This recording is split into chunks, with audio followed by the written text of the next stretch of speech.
Hi అండి అందరికీ. ఈరోజు నేను కట్టి చేపల పులుసు చేస్తున్నాను. ముందుగా చేపలని ఈ విధంగా కట్ చేసుకోవాలన్నమాట. అన్నీ కూడాని నీట్‌గాని. చూసారు కదా ఫ్రెండ్స్, అన్నీ శుభ్రం చేసిన తర్వాత ఈ విధంగా ఉన్నాయి. వీటిని 2 ముక్కల కింద కట్ చేసుకోవాలి.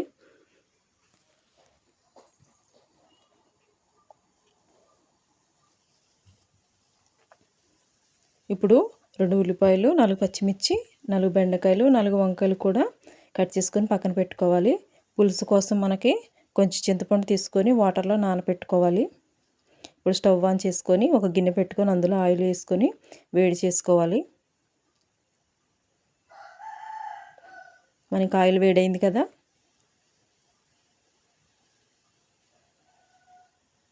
ముందుగా ఉల్లిపాయలు పచ్చిమిర్చి వేసుకొని కొంచెం ఉప్పు వేసుకొని బాగా వేయించుకోవాలి.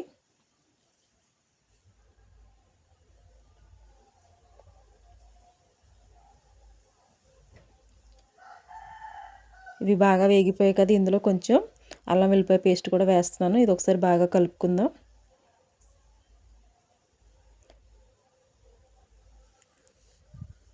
ఇందులో ఇప్పుడు బెండకాయ ముక్కలు, వంకాయ ముక్కలు కూడా వేస్తున్నాను. ఇవి ఉడికిపోయాయి కదా. ఇప్పుడు ఇందులో కారం, పసుపు, కొంచెం గరం మసాలా వేసుకొని ఒకసారి బాగా కలుపుకుందాం.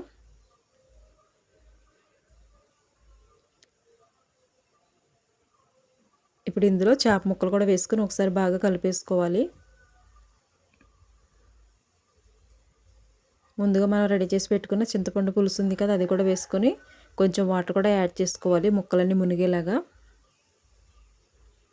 ఇవి మొత్తం మంచిగా ఉడికిపోయి పులుసు అనేది చాలా చక్కగా రెడీ అవుతుంది.